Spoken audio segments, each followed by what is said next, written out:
Afternoon and morning, and welcome to another edition of NCIA's Industry Essentials Educational Webinar Program. This is our digital platform featuring a variety of programs to provide you timely, engaging, essential education when and where you need it most. My name is Brian Gilbert, the events manager here at NCIA, and I'm very excited to welcome all of our NCIA members from across the country to another live edition of our members-only Fireside Chats with NCIA's Government Relations Team series today. If you are just joining us, please note that we will be collecting questions in the Q&A board available along that bottom toolbar within Zoom. Pose any of those questions that you might have to that area throughout the session. And even if you don't have a question to contribute yourself, pop on into that area and give an upvote to any questions that you think will help drive the conversation forward. Now, let's get this show on the road. In this month's Fireside Chat, our government relations team, Mike and Michelle, will be joined by top players at both the Brookings and CATO Institute to discuss what this November will mean for the future of the cannabis industry for years to come. We've got an all-star panel of experts, so I don't want to take the mic for any longer than needed. So thank you as always to all our NCIA members for joining us this morning. Your work or your support makes our work possible, so huge thank you and shout out to everyone in the audience. Please enjoy today's session entitled Fireside Chat with NCIA's Government Relations Team, Thinking It Through, a discussion on cannabis in the 2020 election with think tanks, being moderated by Michelle Rutter and Michael Correa, the Deputy Director and Director of Government Relations here at NCIA. You've got the room, team. Take it away. Hey, thank you, Brian. Such a pro. I want to just thank our events team for all the great work that they do on this. One, I wanted to apologize to everyone for missing last month's. A lot of stuff had come up from a scheduling standpoint where we couldn't put it all together. I look forward to doing this. I'm looking forward to having this discussion. A lot of times, our discussions, we've had members of Congress in, we've had advocacy groups in, we've had industry groups. We talked about a lot of different issues. And today I just wanted to sort of riff and freestyle on the 2020 election, get some think tanks, get some geniuses in here, talk about cannabis policy and just the election in general. I'm really looking forward to the discussion we have today. And so I'll just get into, I'll just do a description of the panelists. John Hudak is Deputy Director of the Center for Effective Public Management and Senior Fellow in Governance Studies at the Brookings Institution. He focuses on campaigns and election, legislative, executive interaction, and state and federal marijuana policy. And so in 2016, you wrote a book, Marijuana, A Short History. I want to make sure you guys go out and order that on Amazon or go buy it. And all of you, I've known him for 6 years. He's great. He's my go-to guy on everything marijuana policy related. So thank you, John. Jeff Vanderslice is Director of Government Affairs at the CATO Institute. He is principally focused on criminal justice, civil liberties, and separation of power issues. Prior to joining CATO, Jeff spent a decade working on Capitol Hill on a variety of domestic policy issues, including drug policy reform. I've known him for over a decade. His office was down the hall from mine when I last worked on Capitol Hill. And because we both work for California members, appreciate Jeff coming in. He was legislative director for Cannabis's good friend, Dana Rohrabacher, Congressman Dana Rohrabacher, who was responsible for passing the Rohrabacher-Farr provision many moons ago, I think in 2014, that protects state medical marijuana programs from federal interference. So thank you for that. I want to thank both of you for joining today and for working on the cannabis issue and just helping the cannabis cause. Honestly, everyone in cannabis reform needs to virtually kiss your feet. So if they spend 2 seconds doing that, I appreciate it. And I just want to remind the audience that John and Jeff both work at think tanks, and they're expressing their personal opinions on this unless they say it's official policy. I just don't want anyone to think this is official, their think tank policy, when they're just expressing their opinions. And for people who don't know, think tanks don't lobby on legislation for or against. They do analyze legislation, they write policy papers to show policymakers what works and what doesn't work. So when they're crafting policy and legislation, they have a better idea. And so Brookings, I think, would be considered centrist or center-left.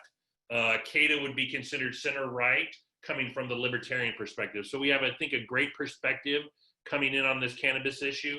And anyone that knows, I think cannabis is the great unifier on Capitol Hill. You have the extreme right, extreme left, and they meet in the middle on cannabis reform. And so, one, that's the introduction. But before we get into questions, or this is the first question I wanted to throw out.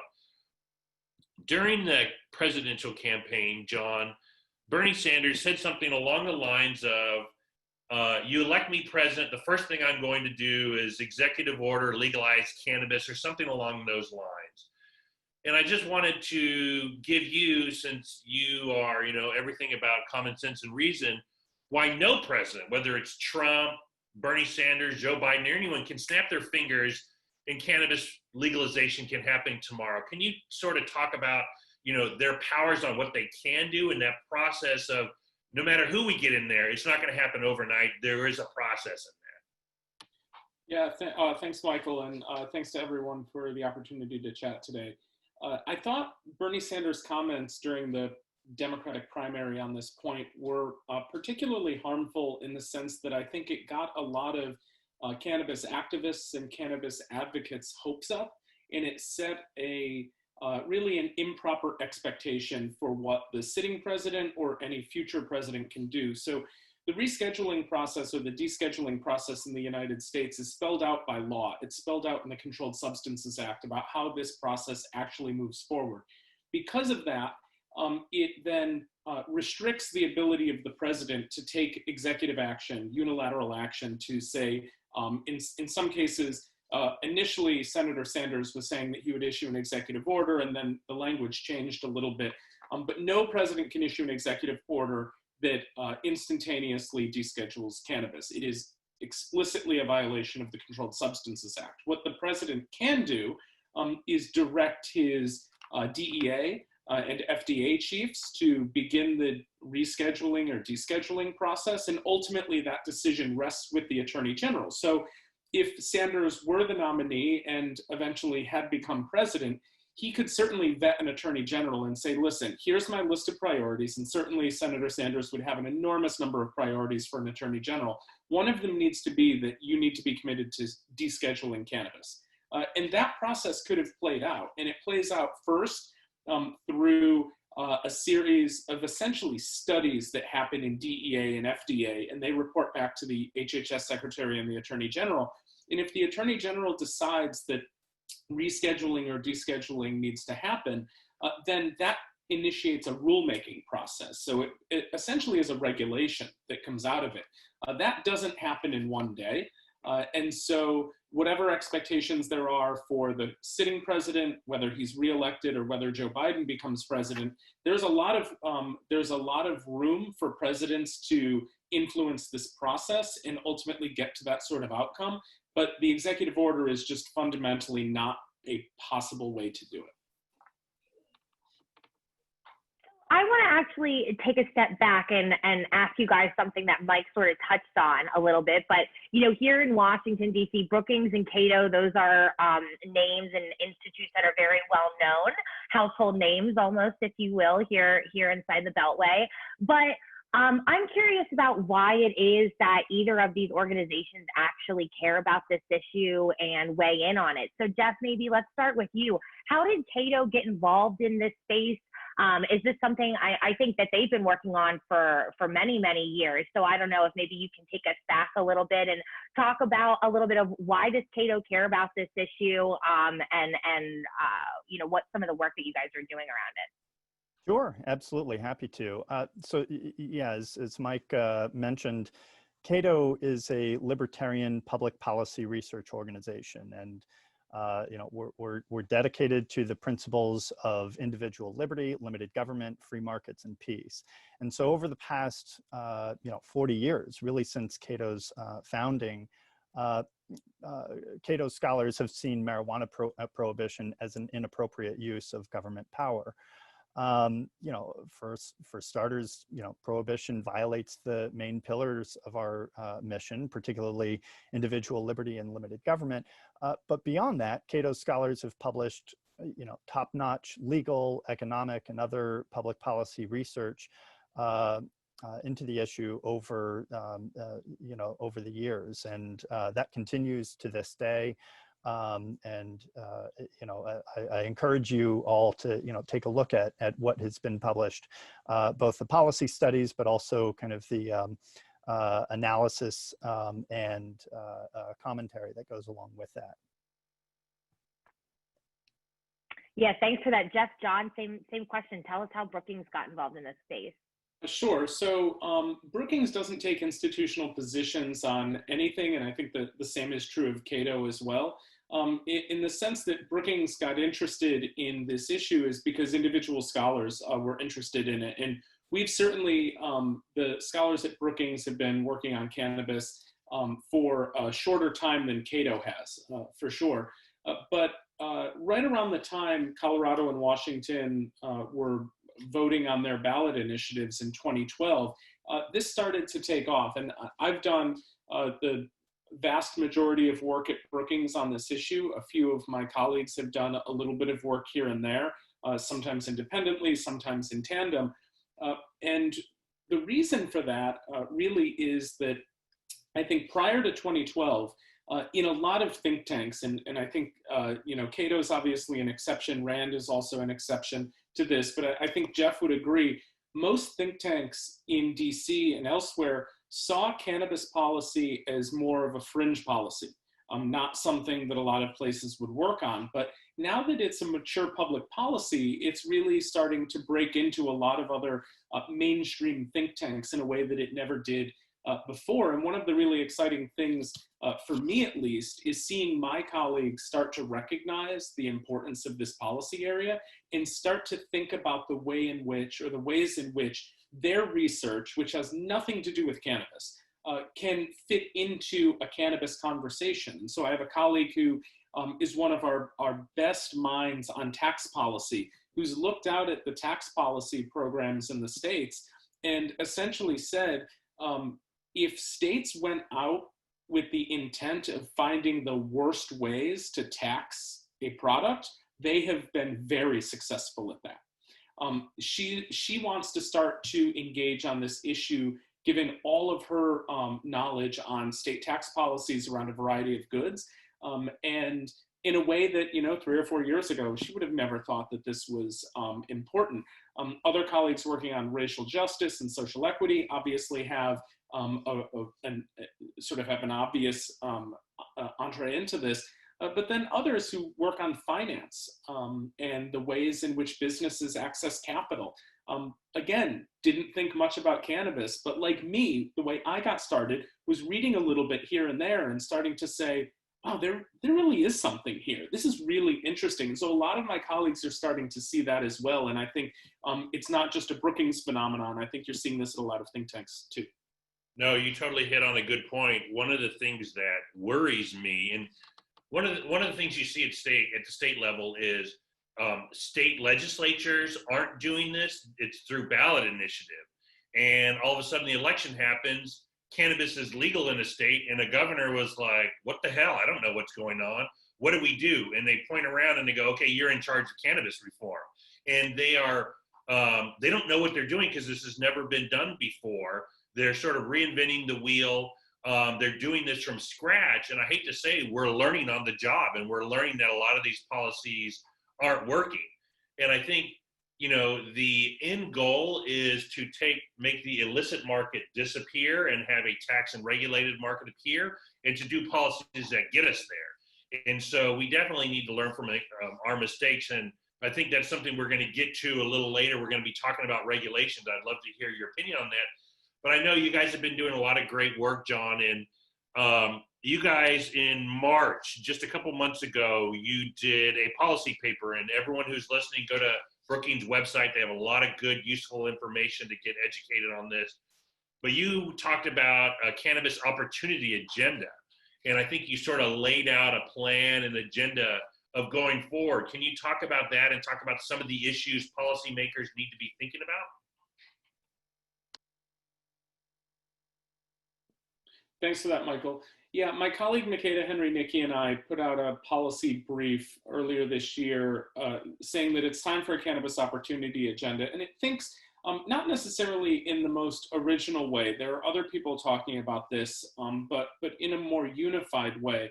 about the fact that, if we look back historically at what cannabis enforcement has done within the United States, it's really pillaged specific communities, especially Black and brown communities. And so the losses within those communities are more than just the arrests. It's more than just the convictions. But it ends up becoming an institutionalized extraction from those communities of economic opportunity, educational opportunity, wealth building opportunities, in addition to the just sheer aspects of getting into the criminal justice system. And so when we think about what to do, legalizing cannabis is an important step in terms of righting those wrongs.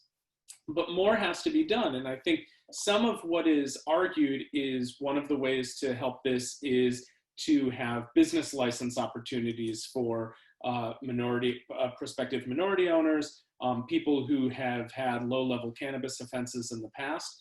But of course, as we all know, that not every Black and brown person in America wants to be part of the cannabis industry. And righting those wrongs should not require only finding that avenue through the industry itself. And there's a tax revenue generation aspect to this. And so the importance really to reinvest in these communities is essential, to try to undo in part what has been done for decades to particularly urban areas, but to Black and brown Americans all over the country. And until we start talking about this in a more holistic way, and there's legislation that I think starts to get at that, we're not really going to resolve the problems that exist and perpetuate. And I think one of the best examples of this, this sort of short-sightedness that I think the industry has and some in the advocacy community have, is around record expungement. Record expungement is a great thing. Automatic record expungement is an even better thing. That record expungement happening at both the federal and state levels is important. But what I always argue is record expungement fixes one day in a person's life, and that's the day they got convicted of that crime. It does nothing to fix all of the days after that where that conviction impacted them economically, socially, professionally, educationally, etc. And so record expungement is great, but one of the biggest worries that I have is that states will go in and set up expungement programs and say, there, we fixed it.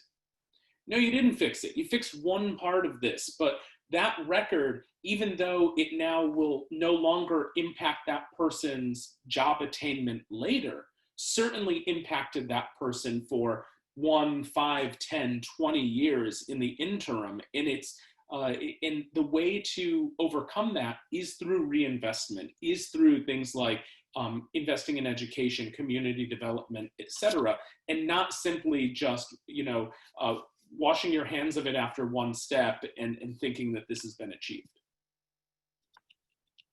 Yeah, no, John, I love listening to you talk about stuff like this.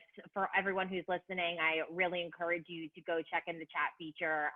We dropped the links into the Cannabis Opportunity Agenda piece that John and his colleague wrote, and highly recommend everybody go read that. So thank you again, John, such an important and salient topic right now. So Jeff, I want to switch gears a little bit, and I actually want to ask you to take off your CATO hat, if you will, for a minute, and try to remember and put on your old Hill staffer hat, and talk a little bit about what's going to happen this fall and how we think that it might inform policy here in DC. So, me and Mike, I feel like, are always telling our members, make sure that you remain vigilant and involved in whatever is happening at the local and the state level, because in so many issues, and we found in cannabis policy especially, we found that there's almost a trickle up effect, right, if you will, that what's happening on the ground in the states and at these localities is then informing the policy that's made here in DC. And so as somebody who used to work on the Hill, I would love, like Mike mentioned, we've had members of Congress on this webinar before. We've never had a Hill staffer on yet. So I would love for you to, maybe brush off some of that mysticism, if you will, some of the mystery that is that shrouds sort of what it actually means to be a Hill staffer, to be in the room where it happens, where the sausage gets made, all of the Hamilton references, And then, also talk a little bit about, there's a number of different ballot initiatives, going on this year. There's adult use initiative in Montana, there's a medical initiative in Nebraska. There's some other action going on in places like South Dakota and Arizona and New Jersey and so on. But just would love to hear, how you think what's going to happen this November, again, is going to inform what starts to happen here in DC, and how that might actually really shape what's happening with Congress next session. Yeah, absolutely.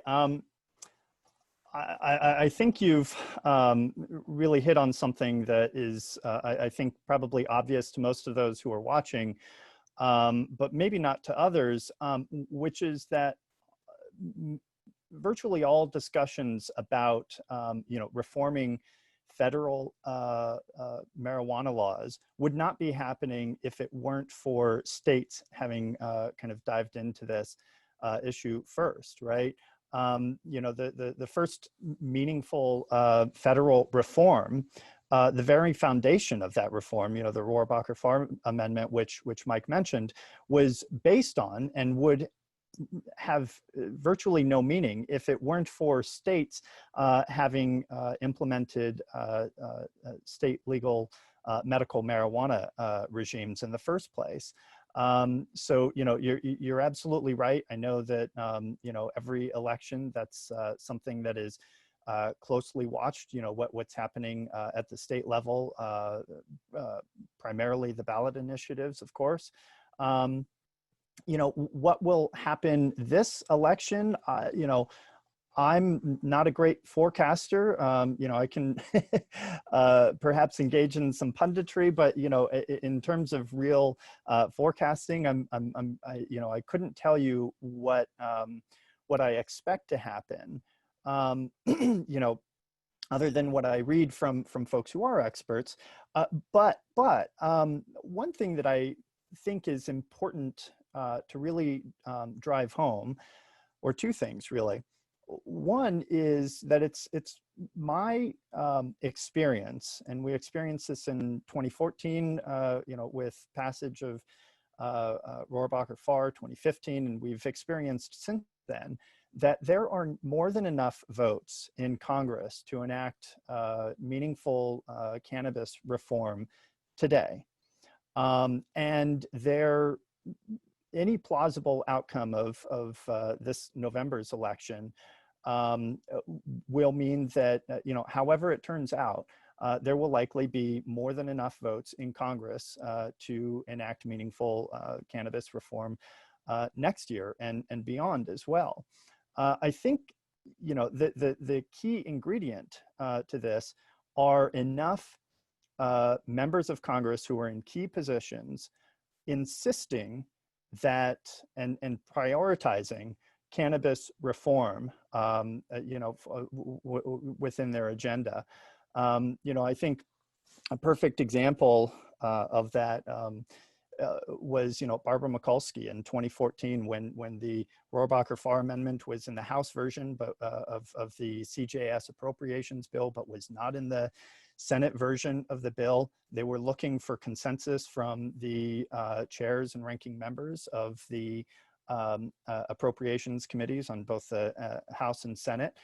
They were looking for consensus so that they could, move forward and have overwhelming support for an overall large appropriations package. And she was in the room and insisted that, as I understand it, that Rohrabacher-Farr be included in that final negotiated package. And I think that's the kind of prioritization and insistence that today's members and next year's members will have to have, regardless of who's in the White House, regardless of the makeup of Congress. Of course, certain electoral outcomes will create certain obstacles that will make it more difficult to move reform forward. But it's my observation that even in the most difficult situation, reform should still be possible. You bring up a lot of good points. The one about Mikulski is really important, because now, you know, during this COVID emergency appropriations funding, the House passed a version with the Safe Banking Act in it. The Senate is going to do something if they come around. It's either going to be in it or not going to be in it. A lot of negotiations in Congress happen when the House and Senate do a conference committee and hash out these details. And you have to have people who are supportive of this in leadership positions. And I hate to say, the Democratic Party bases their leadership on seniority. So it takes many years to get up in seniority, to be a chairman or to be in leadership, which tends to be a lot of those leaders are older. They may have older thoughts on this. So it is really important, one, for cannabis activists to constantly talk to their members and get these members energized of why it's important.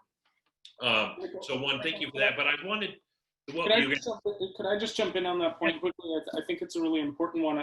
I think one of the other challenges that has sort of reared its ugly head of late, over the past couple of months in particular, that a lot of us know to be true already, but I think some people in the movement tend to forget it, is even when there is this critical mass like Jeff talked about within Congress of support for this bill, there is still a group of individuals who look at cannabis reform and scoff at it. And I think in era of COVID, we've seen a lot of people laugh at the idea that a cannabis business is an essential business. And I think we're not doing a good enough job conveying the fact that there are a lot of people who depend on this for their health as medicine. And in the same way that you're not going to shut down a CVS, there's a good argument not to shut down a cannabis dispensary. And that argument, again, has not been made clear enough. And I think it's affected the conversation around the inclusion of the Safe Banking Act in emergency legislation. The idea that you are going to make it easier for these delivery systems to these delivery entities to help people who are sick and who depend on it through making them financially stable is critically important. But there are too many people who look at this and laugh and say, "Oh, it's pot. Why does this matter?" And I think it's incumbent on all of us to answer those questions and be upfront about why that is. And there are people in Congress making those arguments, even at the same time as there being a critical mass for passage. Yeah, that's a really good point. It's one of the things we are debating when we talked to the Hill in March and April and May. You know, the response was, if it isn't, we're overwhelmed. If it isn't COVID related, don't waste your energy because we have so many things to do. And we tried to tie in, you know, safe and handling money and the germs and the health component, safety component of that. And I think we hit on something where you saw the Democrats pass it in the HEROES Act, and they mentioned that. And Nancy Pelosi's mentioned it a couple times, which makes me very happy. It's whether we get senators thinking the same thing, of building that case. So one, appreciate that for you bringing it up. So, you know, Jeff, you know, coming from the right, I wanted to ask you a question. You know, CATO, libertarian, you know, freedom, liberty, federalism, those are a lot of things that, you know, CATO bases themselves on. And, you know, I remember once talking with Grover Norquist with Americans for Tax Reform, who's center right, and he mentioned he wants to get to a point where, you know, right now, if you're a Republican and you're sort of good on cannabis, you get primaried on the right by someone who's bad and they attack you on that. And he wants to get to a point to where Republicans, if you're not good on cannabis, you're getting attacked from the libertarian side, the freedom side of you need to be right on cannabis. This is a great issue. I think of cannabis reform and I think, man, this is the perfect issue. You talk about liberty, you talk about freedom, you talk about states, leaving states alone. This should be the perfect, you know, issue that people on the right embrace and talk about. I don't know if you wanted to just chime in about, you know, your thoughts on the right or the libertarian perspective of why this isn't more embraced. You work for a Republican member. You were around other Republican members. Why maybe this wasn't embraced? You know, Republicans talk a great game when it comes to liberty and freedom in this, except on cannabis reform. I'd love to hear your thoughts on that. I think there's prevalent perception among a lot of conservatives and Republicans that if they dip their toe into this space, they are going to get shellacked in the next election, next primary, right?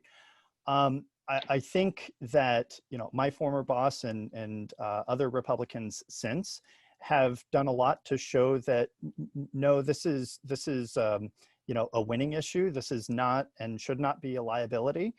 You know, Mr. Rohrabacher used to talk about, you know, a story of a constituent of his who was a longtime supporter and a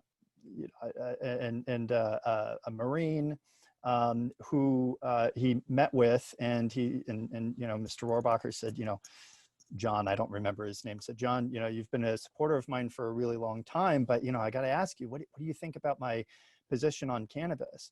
And he said, well, Dana, you don't know me very well, do you? He said, what do I think of your position on cannabis? He said, I had two sons, both of who were deployed, you know, to the Middle East. One came back whole and the other didn't. And the only thing that has been able to help him has been, you know, medical marijuana. So you want to know how I feel about you? I want to give you a big hug, right? And he told that story multiple times. He's probably still telling that story. And I think, you know, there likely is a contingent, you know, you talked about the newer generation versus the older generation. I think there is probably a contingent of Republicans who will oppose this issue, you know, regardless of where their constituency lies, just because, or where they perceive they lie, just because they personally think this is, you know, an immoral issue, or you know, whatever preconceptions they have about the issue. But I think that there are also a large contingent who might be interested, but they just don't know what the reaction from their constituents will be. So to the extent that more members, particularly on the right, see that this is not something that is going to become a liability for them, I, you know, think and would hope that, you know, you'll see more and more members stepping out on this issue. And I think you have. I mean, over the last, you know, if you look at the votes from 10 years ago versus today, you know, it's encouraging. You know, for me, it's moved much slower than I would have hoped, but it's moving, and I think in the right direction, in Congress at least. You know, there's been so much talk recently, I feel like, about, you know, accessibility to the election, right? There's been a lot of talk about absentee voting and mail-in voting, and somewhat related, at least in my brain, I feel like there's been a long-standing discussion in the cannabis community as well about the effects that having cannabis on the ballot has in other elections. And so I want to read you guys a quote from President Trump just last week, actually, and then I would love to get both of your thoughts on this issue about the effect of having a cannabis question on the ballot and what that does. So last week, the president was quoted as saying, "The next time you run, please don't put marijuana on the ballot at the same time you're running," Trump said. "You brought out like 1 million people that nobody ever knew were coming out. I had to try very hard not to do my best Donald Trump impression for everybody there." So again, I would just love to get your guys' thoughts. So as we talk about the 2020 election, the effect that marijuana has, what effect is actually just simply putting the question of should we legalize cannabis, whether that's, you know, adult use or medical? Do you guys think that that actually does matter in terms of an election? I'm sure we could talk about places like Ohio in 2016, but what do you guys think? So Michelle, I took a look at this in 2012 and in 2016, and in 2012, what the president was referring to is right.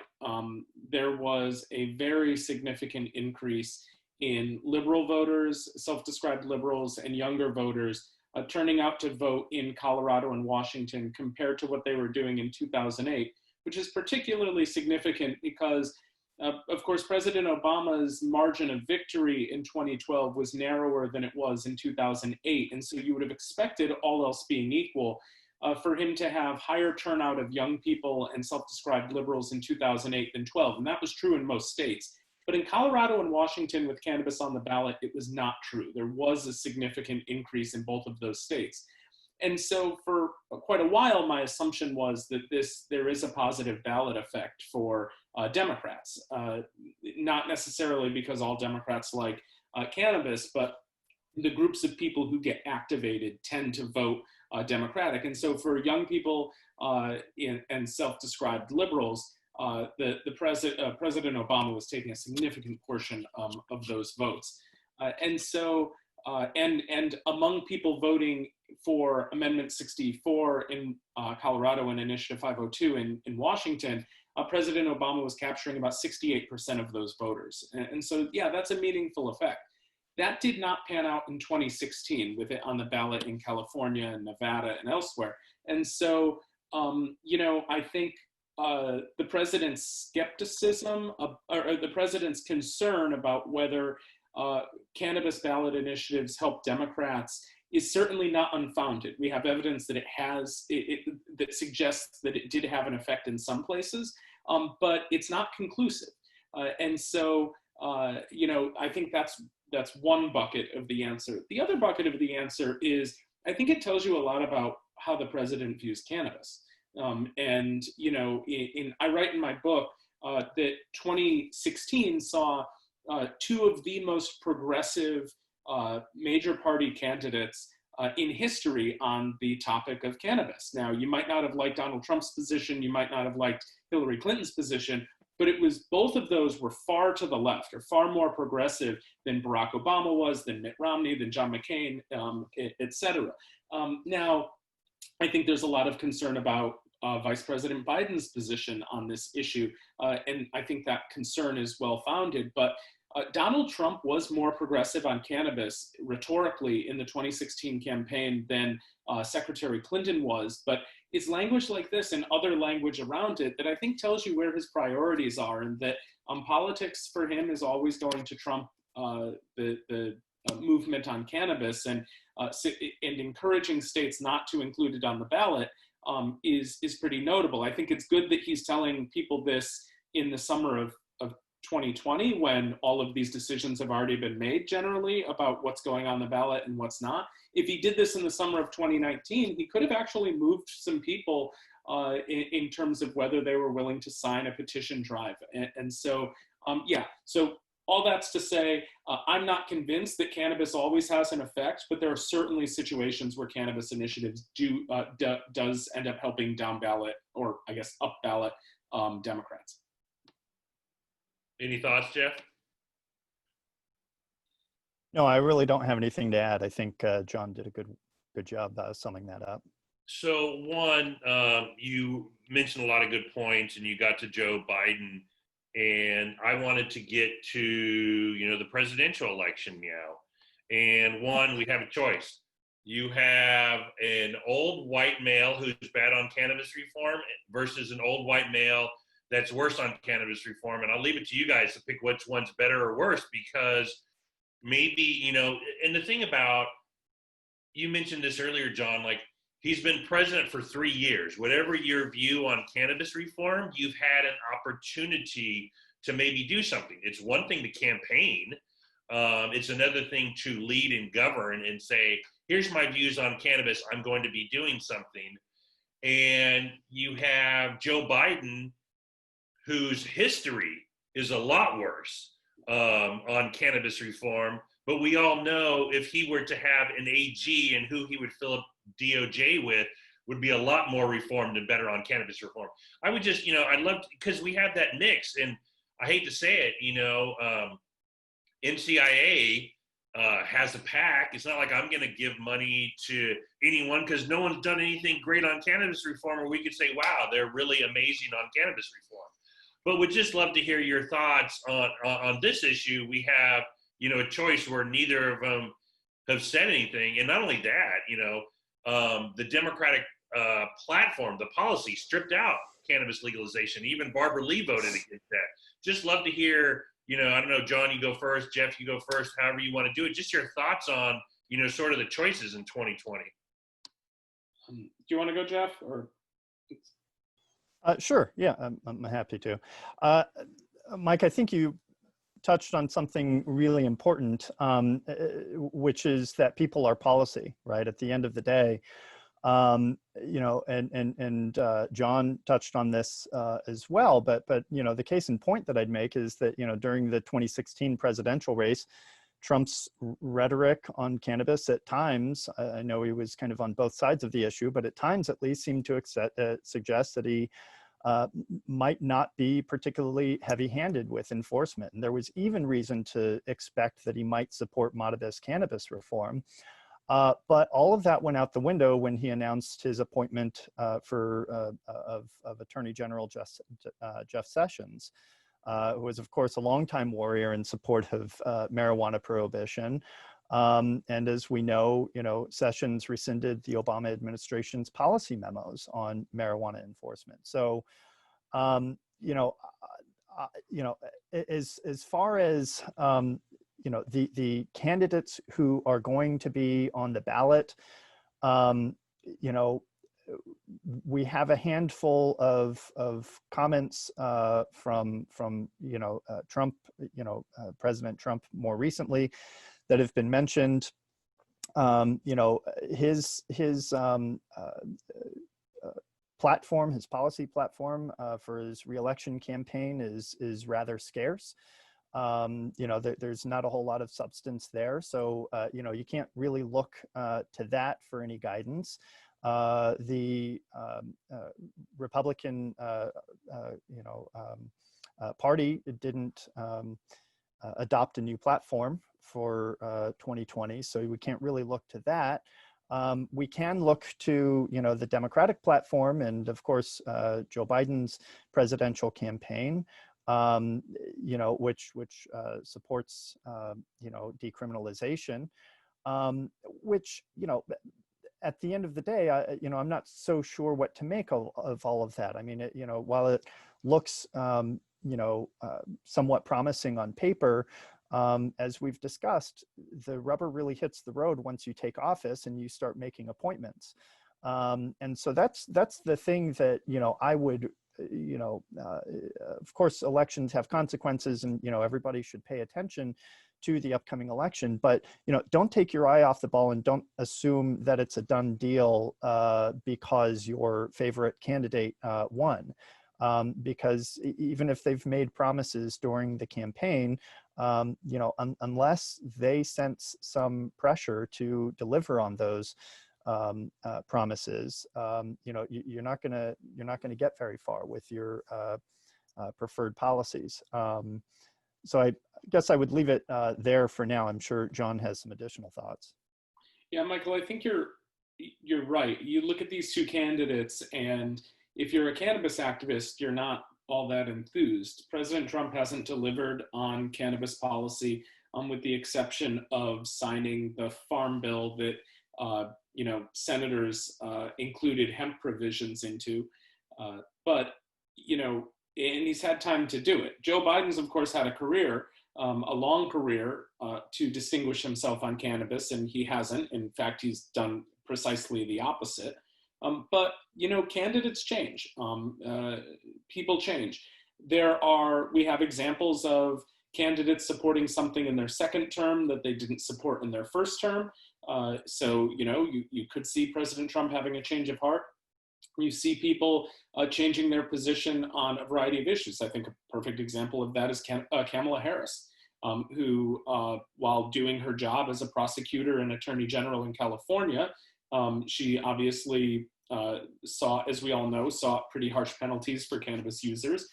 Now she's one of the more prominent sponsors of legislation that would address these issues on Capitol Hill. And so, you know, you can imagine a scenario in which Biden does take a different tack than, you know, the 1980s or 1990s Biden took on these issues. You know, I think I've heard someone suggest maybe there would be a moment where Kamala Harris does to Joe Biden what Joe Biden did to Barack Obama on same-sex marriage, which, you know, that's, I think, not out of the realm of possibility. But I think if you strip all of this away, it's hard to imagine a scenario in which a bill lands on Joe Biden's desk that includes cannabis reform provisions and he vetoes it, particularly in the environment we're in. And I think particularly given that any legislation like that is going to have provisions in it around racial justice and social equity. That would be a very quick way for Mr. Biden to become a one-term president if he were president. That said, I think the biggest barrier to cannabis reform legislation right now is Mitch McConnell. And a Democratic Senate, especially if they eliminate this filibuster, a Democratic Senate will be much friendlier to cannabis reform legislation than a Republican Senate will be. There is almost no scenario possible in which Donald Trump is reelected as president and Democrats take back the Senate. In order for the Democrats to take back the Senate, there's going to have to be a pretty significant wave in Democratic voting, and that wave in Democratic voting would almost certainly put Joe Biden in the White House. And so, I think we talk a lot about what presidents think, what presidential candidates think about cannabis, and oftentimes we lose sight of the fact that there are these gatekeepers in Congress who can single-handedly stop this. If Nancy Pelosi was vehemently opposed to cannabis, nothing in the House would move on cannabis. But that's not the case, and things have moved along with markups of the MORE Act and, of course, passage of safe banking in the House. The same is true in the Senate. And those gatekeepers, who are not only Mitch McConnell, he's, of course, the most powerful one, but committee chairmen and others, those are the real battles, I think, that the cannabis community is facing right now. And that said, what I said about cannabis reform legislation landing on President Biden's desk, he's not going to veto it. I'm not all that convinced President Trump would veto it either. It's just a matter of what that process looks like to get that bill to the desk. That bill's not getting to Donald Trump's desk, a big cannabis reform piece of legislation under Mitch McConnell's Senate. It's just not. I know. One, I totally agree with you. I know Michelle's going to get to some questions as we wind down, but you bring up a really good point. Mitch McConnell's job is maintaining majority for the Republicans and maintaining his power. He is going to do that by winning these seats, whether that's Colorado, Cory Gardner, Susan Collins in Maine, Martha McSally in Arizona, the Tom Tillis seat in North Carolina. These are seats, and I'll be honest with you, I think he's, regardless of if he hates marijuana or loves marijuana, because I know he personally probably hates it, he's a smart politician, and he's going to do whatever is politically advantageous for his party in maintaining that. It's whether, in North Carolina and Arizona and Maine and these states, whether those Republican senators are going to be supportive of this. And that's really important. And, you bring up another good point. If Trump gets reelected, he's not going to get reelected again. He has nothing to lose by being good or bad on cannabis reform, and stranger things could happen. Just my thoughts on that. But we went through this in the House where, for 5-6 years where the House was Republican led, and we would beat our head against the wall that even though we knew majority support was there, we could never get anything moved because you had committee chairmen, Rules Committee, Pete Sessions, you had Republican leadership that just would never move anything. And that when the majority switched in 2018, you started now having hearings on this, you started getting bills moved, you started getting bills voted on in the House floor. The same thing's going to happen with the Senate. Mitch McConnell's either going to come around to this, or this is going to be a wedge dividing messaging issue that they lose these seats, he loses the majority, and then Democrats are in majority, and then something could possibly happen. That's the scenario I see playing out. But Michelle, I don't know if you want to get to a couple questions as we start winding down. No. I think I just wanted to remind all of our listeners that we just have about, 7-8 minutes left. So if you do have any questions that you want to ask John or Jeff, please do utilize the Q&A button, or you can always drop it in the chat box too. I'm keeping an eye on that. So just a reminder, get your questions in. We want to make sure that we answer any of those that you may have. And then Mike, I think the next question that you were going to ask John and Jeff about was about some recent news, of course, about the vice presidential nomination. Is that right? Well, yeah, you mentioned Kamala Harris, and, I thought it was, and here's the thing, I've been around politics for 25, 30 years, and I think everyone's, not genuine because they're politicians. They don't really have beliefs because what you personally believe versus what you campaign on are different. I thought it was slightly a little disingenuous when she's out there talking about her Jamaican heritage and smoking all the reefer she could and reggae and this and that. And at the same time, she had this career of, I'm going to be a tough cop, the toughest cop, and I'm going to lock up everyone. And then there's evolving, and then there's political expedience. And I think it was a little sort of political expedience on that, which I thought was a little disingenuous. And I know a lot of cannabis reform advocates are not excited on any level where they're like, oh my gosh, Kamala Harris, I'm so excited on this issue. Just, I'd love to hear your thoughts on her evolution or, that history. Yeah, my own thoughts, I mean, I've seen the same things. I've been a little, curious as to, what's motivating that evolution and so forth. I think, I think there's reason to be skeptical and watchful, certainly. On the other hand, I'm also of the mind that any coalition or any movement that hopes to grow needs to be sure to welcome with open arms anybody who comes into the fold, right? And certainly, like I said, continue a healthy level of skepticism, hold those accountable who say something just to, get, campaign dollars or votes or whatever, and then turn around and do something different than what they promised. But, to the extent that people want to, evolve, regardless of how quickly or slowly that happens, most movements are too small to say, no, we're stopping with those who were with us at the beginning and we're not letting anybody else in, right? You gotta, like I said, even if you're cautious and skeptical and so forth, I think it's important to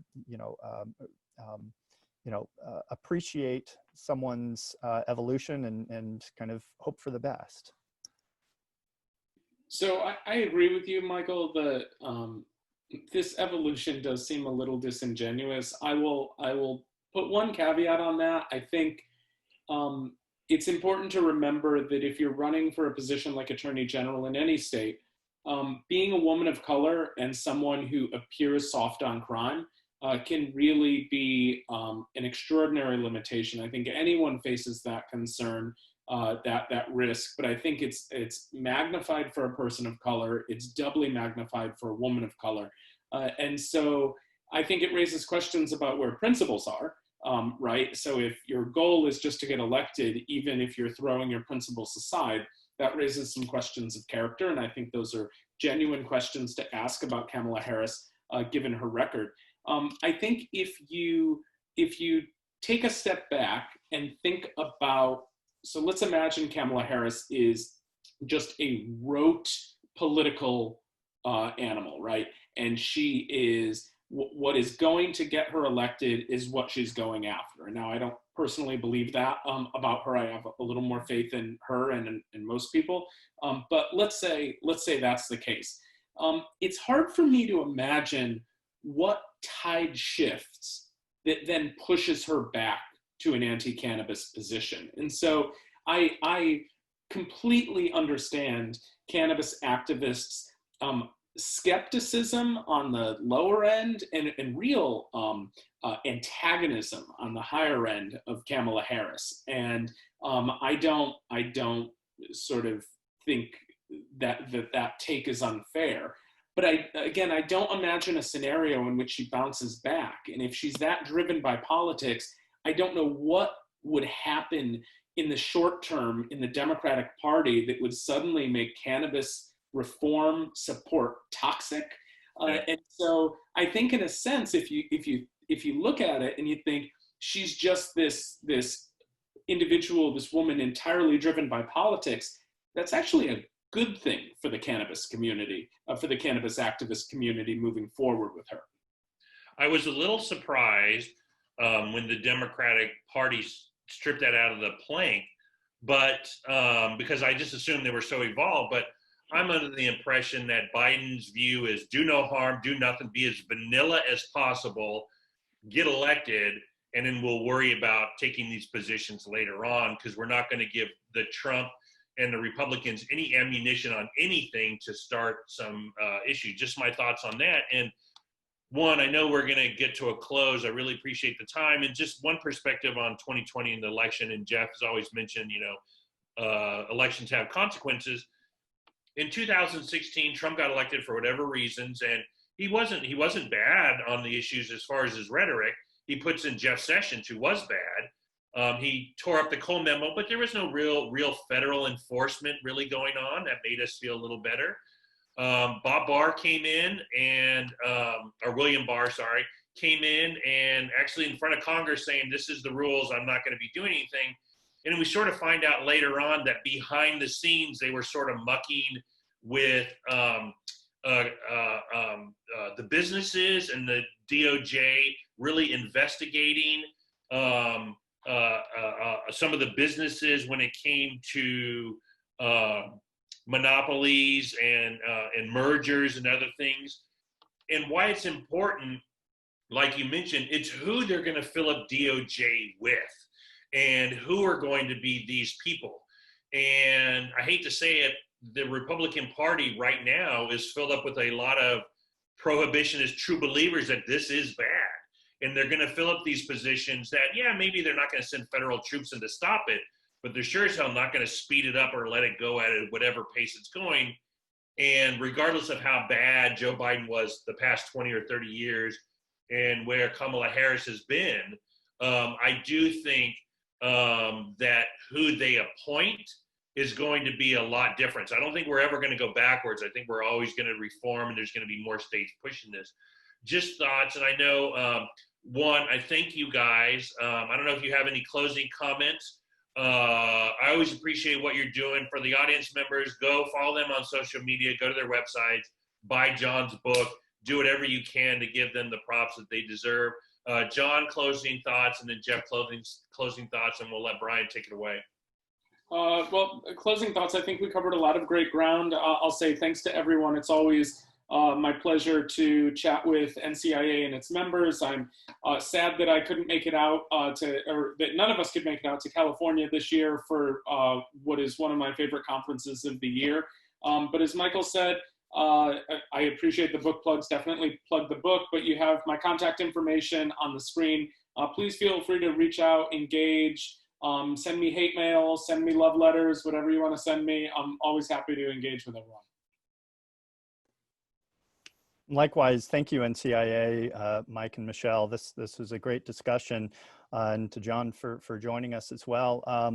I too would encourage you all to see what CATO's scholars have published on this topic. I know, though I'm not at liberty to disclose details about it, but that there will be a new study coming out somewhat soon, which I will certainly share with NCIA so that they can forward it along to all of you. But there's constantly analysis and commentary coming from CATO, so please do check that out. Thanks again for having me.